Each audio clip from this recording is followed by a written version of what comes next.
First question કે મારો birth 1998માં અને 1999માં જ્યારે લોકોને ફ્રૂટ પ્રોસેસિંગ વિશે કે ખબર જ નહોતું પડતું, તમે ત્યારે ચાલુ કરી દીધું.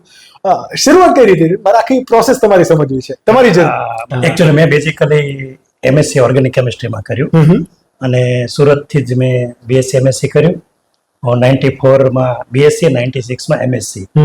અને મેં ઓર્ગેનિક કેમિસ્ટ્રીમાં કર્યું. મને પહેલા ઇન્ટરેસ્ટ એવો હતો કે ભાઈ કેમિકલ ફિલ્ડમાં જવું, કેમિકલ ફેક્ટરી કરવી. એટલે મારો એમએસસી લાસ્ટ યર હતું ત્યારે જ મેં અંકલેશ્વર મારો કેમિકલ બિઝનેસ ચાલુ કર્યો. ઓકે. અને હું 4-4.5 વર્ષ અંકલેશ્વર રહ્યો, આમ ટોટલ 5 વર્ષ. પણ સમહાવ જ્યારે હું ઇન્ડસ્ટ્રી ત્યાં આવ્યો, મેં મારો બિઝનેસ સ્ટાર્ટ કર્યો, તો પોલ્યુશનના લીધે મને મેન્ટલ એવું થયું કે હું મારી હેલ્થ ખરાબ તો કરી રહ્યો છું, સાથે સાથે પર્યાવરણને નુકસાન કરી રહ્યો છું. અંકલેશ્વર એટલે હું એક ડિલેમામાં હતો. એટલે ત્યારે તો શું હતું ભાઈ, આપણે એક ફાઇનાન્શિયલ સિચ્યુએશન થોડી સેન્સિટિવ, જાતિ હીરા ઘસીને ભણેલો, એટલે પેલો ગોલ એવો હોય આપણો ત્યારે કે પૈસા કમાવા. અને એ 5 વર્ષ મારા માઇન્ડમાં પૈસા કમાવશું એ કોઈ સમજ નહોતી. પણ જ્યારે હું કેમિકલ ફિલ્ડમાં ગયો, ત્યાંના જે બધા ચેલેન્જીસ જોયા પોલ્યુશનને લઈને ગવર્મેન્ટના, અને એની અંદર હું ફ્રસ્ટ્રેટ થઈ ગયો. અને એક સમય એવો આવ્યો કે મને રાતના ઊંઘ ના આવે કે ભાઈ શું કરવું, હું શું કરું છું. મારું પેટ ભરવા, મારા ફેમિલીનું પેટ ભરવા, હું સમાજને, પર્યાવરણને નુકસાન કરું, મારી હેલ્થને કરું છું. એટલે ડાઉટ એટલે મને એમ થયું કે આ જોબ સેટિસ્ફેક્શન નથી. નો ડાઉટ અમે વ્યવસ્થિત અમારી ઇન્કમ હતી, કમાતા હતા, અને હું એક ડિલેમામાં હતો કે નહીં, લાઈફમાં આ કામ મારે નથી કરવું, હું આના લાયક નથી. હા, એ ભણતા વખતે ગોલ હતો, પણ પછી મને સમજ નહીં આવે. એટલે પછી વિચાર કરીએ કઈ ક્લેરિટી ના આવે. અને ત્યારે મને એક સમજ પડી કે હું આમાં આવ્યો તો એમાં મારું વિઝન નહોતું કોઈ, મારું ખાલી વિઝન હતું પૈસા કમાવા. અને 4-5 વર્ષના અનુભવને સમજ પડી કે લાઈફને જો આપણે લીડ કર્યું હોય તો આપણી પાસે જીવનની એક ક્લેરિટી હોવી જોઈએ, એક ગોલ, એક વિઝન, અને એની પાછળ આપણું પરસિસ્ટન્સ એ હોવું જોઈએ. એટલે હું શોધતો હતો ને ઘણું બધું મેં 1.5 વર્ષ વચ્ચે અપડાઉન કરીને અમદાવાદ ડાયમંડ સ્કેપ સરોનો વેચી, પણ એ મારું ટેમ્પરરી હતું. અંદરથી હું સળગતો હતો કે કંઈક એવું. અને એક જીવનની અંદર એવી ઘટનાઓ બને છે.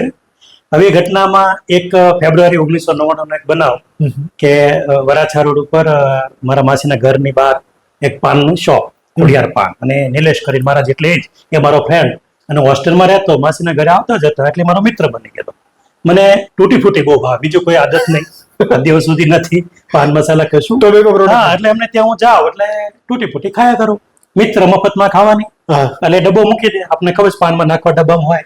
અને એ ટાઈમે હું ત્યાંથી પાસ થયો એટલે એને મળવાનું, મિત્ર તૂટી ફૂટી ખાવાની. એટલે એ મિત્રે આ ડબ્બો હોય એટલે મને કે રોજે આવી ખાલી કરી જા છો, આટલી બધી ભાવે છે તો બનાવ. તો મારા મગજને એક વિચારોનું યુદ્ધ ચાલતું હતું. એક કે ને પેટ્રોલનું ટેન્ક ભરેલું હતું, એને ખાલી ચિંગારીની જરૂરિયાત હતી. અને એ જયારે તૂટી ફૂટી થઈ તો મને એટલી ખબર હતી કે આ પપૈયામાંથી બને છે, પ્યોર ફ્રૂટ આઈટમ છે, ખેડૂતનો દીકરો. એટલે જીનેટિકલી અંદર એક થયું કે બિઝનેસ તો કરવો છે. એને મારા જોડે મજાક કરી, અને એ મજાક કરે છે આકાશભાઈ, અને મેં એને એટલું જ કીધું કે નિલેશ, હું 3 મહિનામાં તને તૂટી ફૂટી બનાવીને આપીશ, તું વેચીશ. હવે એને એવું થયું કે આ તો કેમિકલ ફેક્ટરી ચલાવે, અંકલેશ્વર આટલું કામ કરતો હોય, એ આવું ક્યાં કામ કરવાનું ફૂડનું. એટલે મને કે હા. એટલે મેં બીજો ક્વેશ્ચન કર્યો ધંધા કે ભાઈ વેચીને તો કેટલી વેચી દઈશ તારા ગલ્લામાં? ત્યારે એને હોલસેલ કરતો કે હું ત્યારે 12 થી લઈને 4-5 ટન માલ મહિને વેચું છું. અને મેં એને પૂછ્યું તો ભાઈ સુરતનું માર્કેટ સાઇઝ શું? તો 1999માં અમારી જયારે વાત થઈ ત્યારે મને કીધું કે 30 થી 35 ટન સુરત અને સરાઉન્ડિંગ એરિયામાં દર મહિને તૂટી ફૂટી ખવાય છે. એટલે 30 થી 35,000 કિલો. એટલે એક બિઝનેસ માઇન્ડ કે મારા મગજમાં આવ્યું, અને ખબર નહીં, મેં ડિસાઇડ કર્યું મારે તૂટી ફૂટી બનાવી છે. અને હું જયારે અંકલેશ્વર રિટર્ન ગયો, અમે 4 મિત્રો પાર્ટનર હતા, ઓફિસમાં બેઠા હતા, એટલે મેં મારું ડિક્લેરેશન આપ્યું ભાઈ હું હવે એક્ઝિટ કરું છું. તો 3 બાકીના મિત્રો કીધું ભાઈ કઈ પ્રોબ્લેમ? અમારા હકીકત કોઈ પ્રોબ્લેમ નહીં હતો. પર્સનલી આવીને મને પૂછ્યું, મેં કીધું નહીં, હવે મને મારી લાઈફમાં મારા વિઝન ને ગોલ થી કઈ કામ કરવું છે, અને એ મને બી નથી ખબર હું ક્યારે ક્યાં શું પહોંચીશ, પણ હવે મને કેમિકલ કામ નથી કરવું.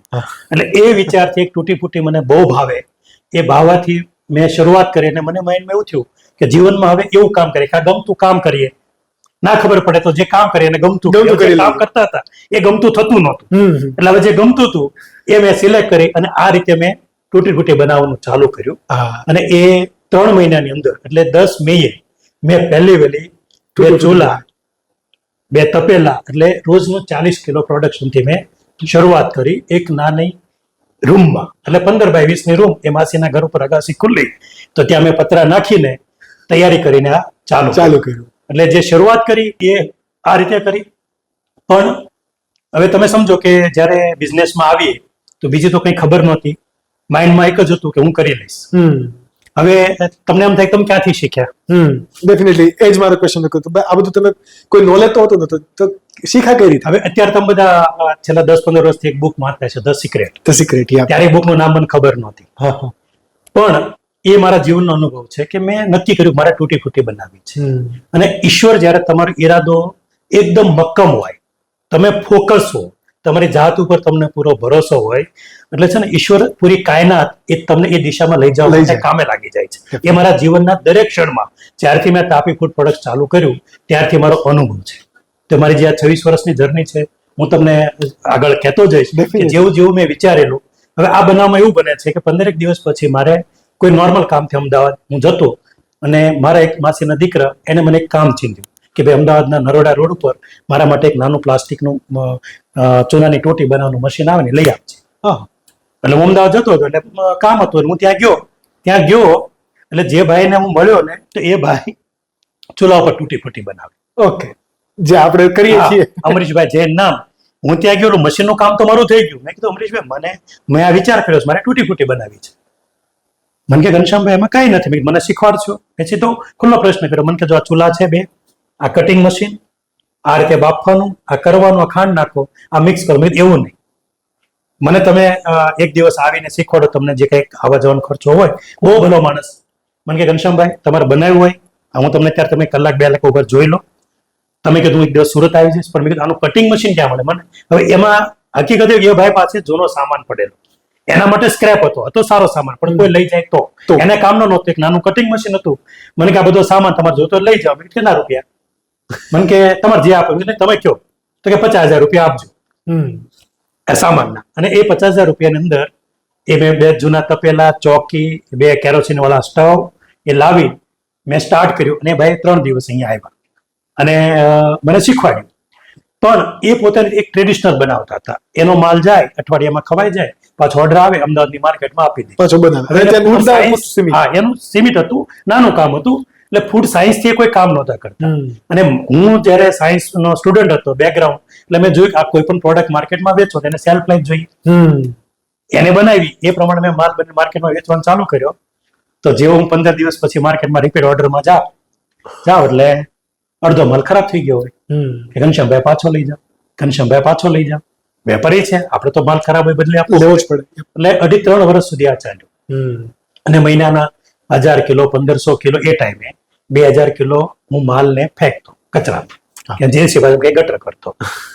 પછી મને થયું કે આની અંદર ઊંડું તો ઉતરવું છે.